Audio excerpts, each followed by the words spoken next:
Khadija ibonyante ka ala kira kanuni alaye wa fembe do fe o ma ala don amba Khadija ibe ala don amba Khadija ibonyante ka ala kira kanuni alaye wo fembe do fe o ma ala don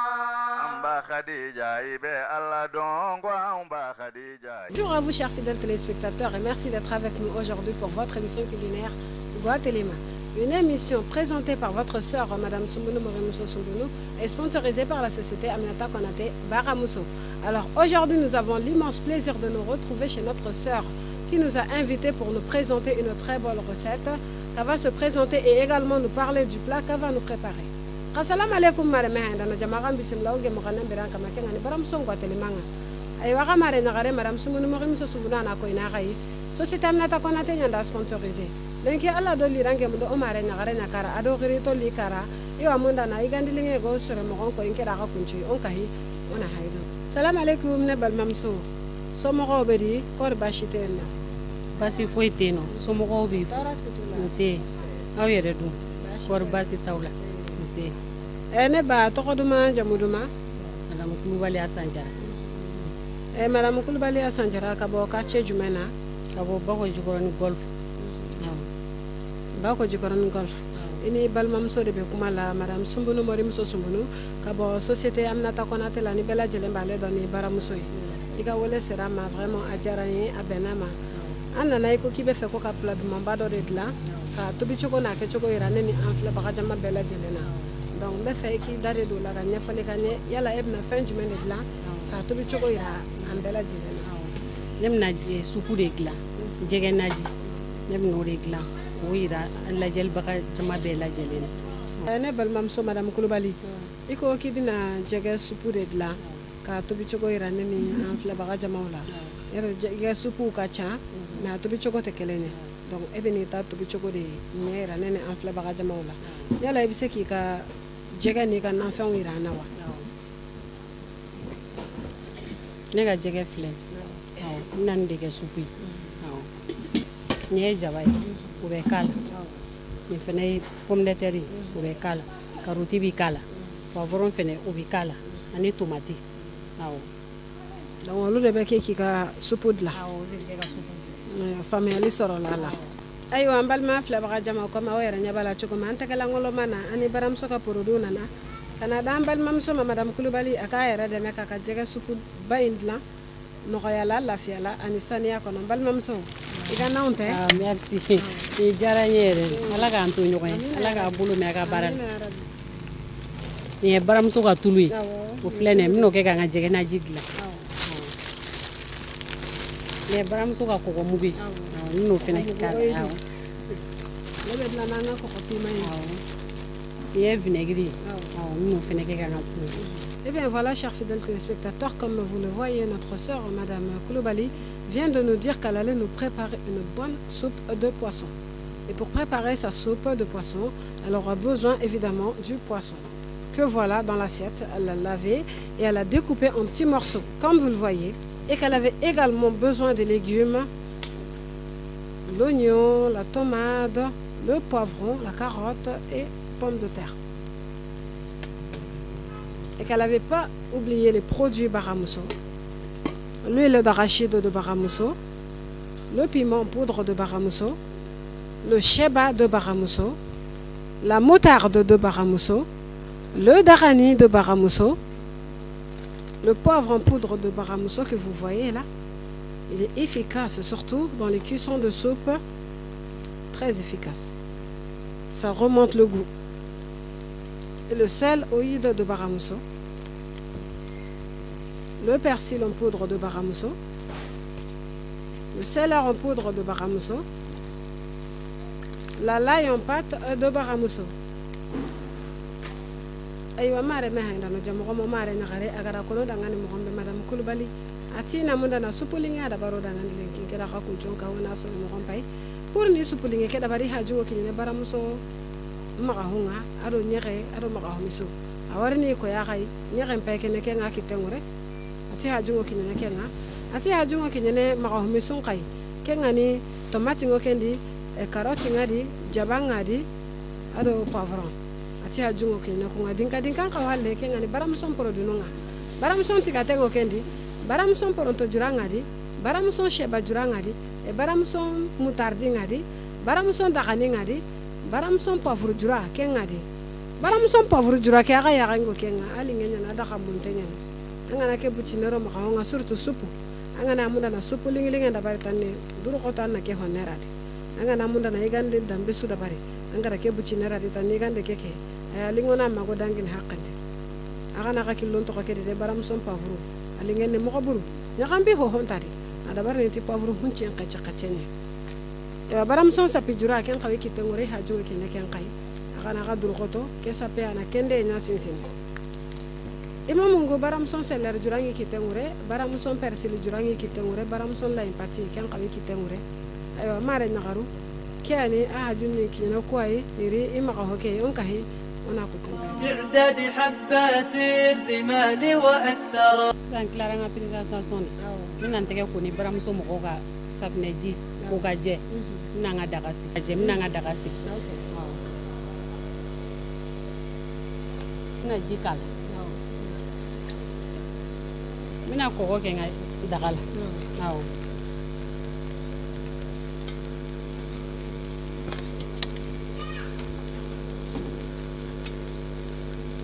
balmam so madame Kulubali ne bora ka sisan ye jisigi baramaka kasigi gazi ka bla ka wuli doni asuraka ko kala kika jege blala donc korole ne baye supudla na do wolu mana jisigi ta kan be na fen nu folo de kala jabaw ni kefen mana to bi dono be soro ka jege blala bone sisa ye jege doronde kala ni ko yala ye ajum asugu jumende ko mi mo ga to bi to te kele ne wonne bisiga ne ba begla wakatu dola ne ba yira doni kasura ma mo ko so be ba bo wala no kera mi soro ka na fem peke tala nu monat ma mi soro ka jege en kala waso nya yira don so mi klaga balabala fene ba bo wala ni nya boru bi na fem nu ke tala nu to bira ka mot man mi soro ka jege ni jege balabala jimuna bo ke na fem no wala mi soro ka jege kala ne ba fla beke mais ni ne ka no ko ne bolo don ka teme ka tulu kala ka yira ka soro ka botu pour ya to na balabala linke bi suno ne ba begla aywa hakila nye famia soro la ni mafili nya famia chogomi ko ki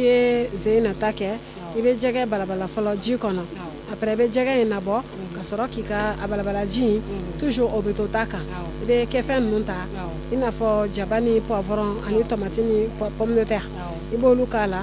amana to be no lu be na mok mami ibe soro ka jege nta ka do la tukuni ka ika episu kala aywa hakila ambela jele famia soro la. Donc, chers fidèles téléspectateurs, comme vous le voyez, notre sœur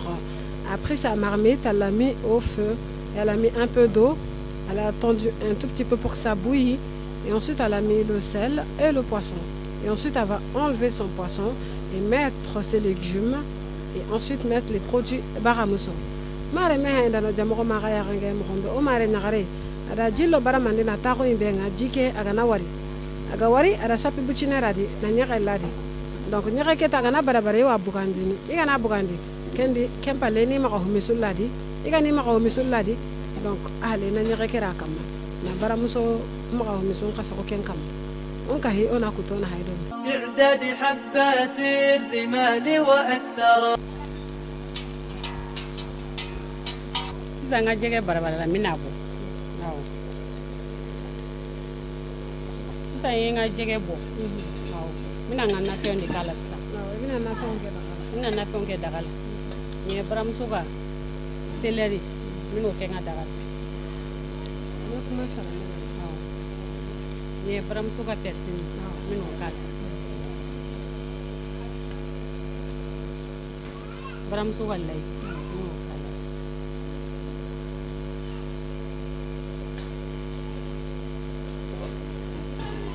baram suka poivre mino kala ni hake ni babo baram suka seba mino kala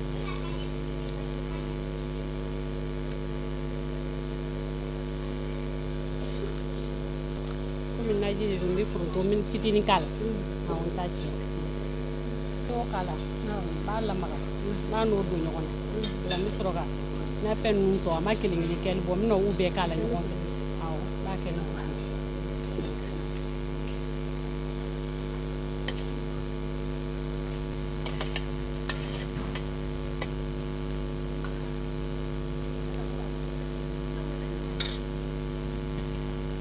aywa mare me handa no jam o mare nyagare aduguti inyagan supuke aduguta dabarindenga yere do bicha kinyegera nganga gila galon ka hona baram so special na haidome mo am bismillah oge mo kanne ngutu tahila ndimberan kam make ngani special baram so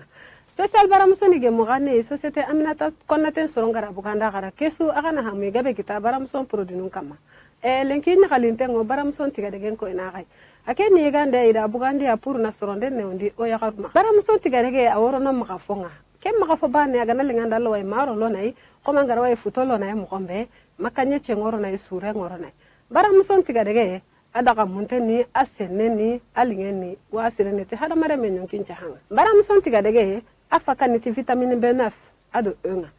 bari magnesium ndo fi burunya nadi awo siren kisini watigabe kengani jabeti ngate adi megabe ay sirenete hada mare menyon kinga o bire mo ko kiti siren kin hada mare menga bara muson tiga dege apala dinkanu ngo maka kengani 20 kg ado 5 kg do 400 g asa she dinkanu kawo kitono maka kengani 500 g 200 g ado 100 g bara muson tiga dege awo kitene no kunchu ilengi o sakanundi butigi nundi bara muson dudan chakanundi moto taxi no gumu ngaga gana tamare no ngaga gana anga namuda na ken kitana to anta ko dingiranga anno platform e.commerce katu sugu.baramuso.yore gana kinanga manta ko dingiranga aywa ke ho kinyantenya o edison numéro hilali nyemeranga kengani spécial baramusonga ngo rendez-vous kina gai semaine prochaine bye bye baramso itaiga mare me handa na jamanda chima gada hamu gabe kita baramuso spécial pa hinden no hondi nga gila galon ka hona ke supulinga ona igadom na balmamso madame Kulubali yala e ka bara jumende ne won nga bara e tobli ko ne be bara tobli bara dike awon te be tobli ko na atu suguya bemba beto aw sokono tobi ou bien kenema tobili aw mi tobili ke sokono in kalfalembe du kono asela yino bako jigor na asela mbaw bino ni problème mum be konyo dengudi bani mina du kono mbuga dumin tobi ni mo ko mi fenen termuso fene dobe no ba no fene ka tonche bino mo ko ta fi tonche la bi woli ta jamais tobi yino sunon tita konyo yoro la kata jama yoro la kata tobili keno mais won bi tobili konke barama koni kilo bisaba afla saba ne be se ka ne ba be tobi zamena wa mi se do wore fene na mute zame tobi ba be tobi awo ni nya famia e tobili kala spécial di donc ibise dakaba tobila ina fo kilo bisaba kilo binani ibise ko lu be tobi wa ka tobili danente zame tobi fene drama ibise dumuni fen chamana wala ka tobili hokumun kono yalla ebe baramso ka produit ba utiliser wa ita utiliser ay debi baramso mo ko nga fen bora ka fo ko be baramso mo ko ka emisona ko be ga fo ko be baramso mo ko ka fen sa o kote debi baramso mo ko nga fen bora nebi kuma na ala chere la netti na fen fo sa ni baramso mo ko ka fente bu wele kalo manasa kalo ni nga warna na mi nga kalo kele nawde samba ba blangoro baramso mo ko kana aw ne bodi ke ba besa wakati yerla nu ni baramso mo ko sira ka lay mugu gla ani seler nu ni persine no kanesa ala yake o benana o sinaka botenti a jara nyere da boyana ma an jala ka bulu me aka barawla ala ka ni ka ansi ala kana ka ansi la banya ala ka anga chamba mbake alibi nyoko mbula o ne bel mamso yala na fajumene soro baramso ka nanu no utiliser lila ani ebe fe kala dilikan jumende di ambal mamso tawma na fa bari soro baramso mo ka fena te mo ko ntoro ni susuli ko ni ka fo ko na susukulu ni fleni ibulu ibe susuli lanti mo ko toro ni susuli ni mo be nyoko nga sigi nyoko nyana ke susuli ka ngoni nga susuli ka madili ka mo ko ntoro folo baramso ka fembe ba be sanga be marambulu allaide wa poivre mugu de wa céleri persine et poivre mugu fefe mugu atulu ne ba be utiliser a mutardi ba be utiliser nawo b'a bɛɛ san n'a furudumugu sɛba b'a bɛɛ ite ladilikan jumɛn de b'i bolo k'a lase an balima filɛbaga jamaw ma ladilikan mun kɔni bɛ ne bolo k'a lase an balima filɛbaga jama bɛɛ lajɛlen ma ne b'a ɲini muso ɲɔgɔnw fɛ an k'an jija an ka baramuso ka produit an k'u k'an ta la ɲɛ surtout safinɛ yɛrɛ n'i bɛna tobili kɛ muso i k'i tɛgɛ ko k'a jɛ fɔlɔ hali n'i ka minɛnw sanuman bɛɛ i tɛgɛ kolen jɛlen bɛɛ a bɛ dumuni nɛgɛ don dumuniw na quoi o de ka ɲi an ka safinɛ n'an bɛ dumuni tobi dɔrɔn an k'an tɛgɛ ko k'a jɛ sanuya de ɲɔgɔn tɛ ayiwa an balimamuso hakili la an ye faamuya belebele sɔrɔ o yɔrɔ la baramuso ka nanfɛn ninnu a bɔli a bɛ maa kisi sigiɲɔgɔnya gasi a ka bon kojugu kɔlɔn ni kolonkala man kan e bɛ susuli la dɔ dalen bɛ sunɔgɔ la o tɛ ka se ka sunɔgɔ sɔrɔ e bolo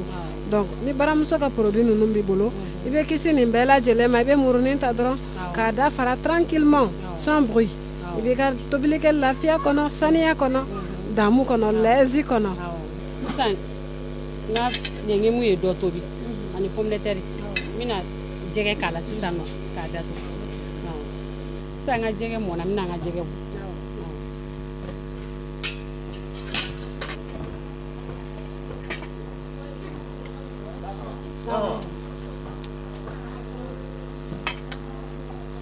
bɔ ka kɛ tasa de kɔnɔ bɔ ayiwa an balimamuso madamu kulubali i bɔra k'i ka jɛgɛ supu dumanba in dilan a mɔna kasa yɛrɛ kɛlen bɛ ka yɔrɔ bɛɛ ta yala fɛn kelen jumɛn de ye bila jɛgɛ nanji in dilanni na puisque ne b'a ye mɔgɔ caman bɛ dumuniw dilan mais supu nin y'a siɲɛ fɔlɔ ye an ka supu fana dilan an ka émission hukumu kɔnɔ yala fɛn jumɛn de ye bila a dilanni na fɛn mun ye ne bila supu dilanni na supu a tɛ mɔgɔ kɛlɛ tulu tɛ k'a la foyi foyi tɛ k'a la mɔgɔkɔrɔba bɛ se k'a dun denmisɛnnin fitininw bɛ se k'a dun wa hali ni i man kɛnɛ ka se fɛn dɔ la kɛ i bɛ se ka supu n'i ye jɛgɛ in dun i bɛ naji min ni muso fana jiginna jubatɔ i b'a min a bɛ funteni bɔ i fari la awɔ a bɛ sin fana nɔnɔ fana jigin sin na awɔ supu kɔni supu bɛɛ bɛ se ka supu dun awɔ o de ye ne bila supu in tobili a ka di ne yɛrɛ fana ye awɔ a ka di n ye a ka di n ka musokɔrɔba ye n b'a dilan ka di n ka musokɔrɔba ma awɔ ayiwa faamuyali sɔrɔl'o la an balima filɛbaga jama kɔmi aw yɛrɛ ɲɛ b'a la cogo min an balimamuso tilala ka supu dumanba in dilan na dɛ supu in filɛ nin ye a suma yɛrɛ kɛlen bɛ ka yan bɛɛ labɔ ayiwa aw bɛɛ lajɛlen welelen don aw ka na an ka taa dégustation na ɲɔgɔn fɛ ayiwa a' n'an ka dumuni kɛ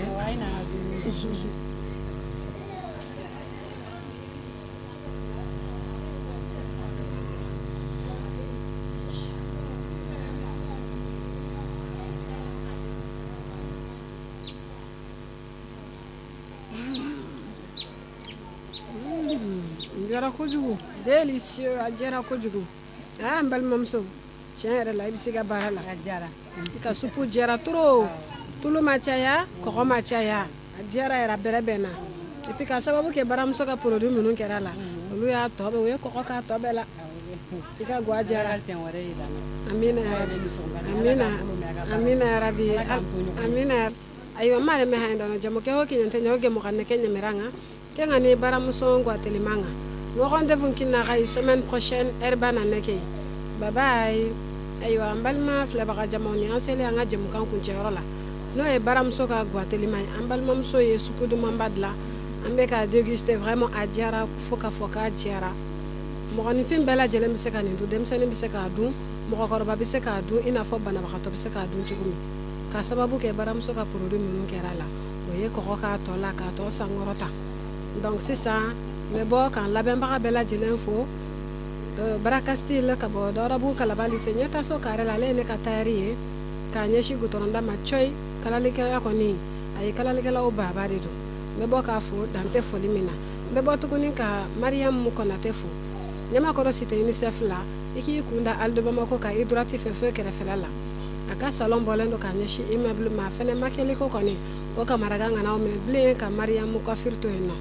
n bɛ bɔ ka lajɛlikɛbaga bɛɛ lajɛlen fo jamana kɔnɔ ani jamana kɔ kan a k'an bɛɛ sigida natawa baramuso an ta y'an ka kow ye bonya tɛ ka ala kira kanu ni ala ye wa fɛn bɛɛ dɔw fɛ o ma ala dɔn an ba ka di ja i bɛ ala dɔn an ba ka di Khadija ibonyonte ka alla kira kanuni alaye ko fembe do fe uma ala don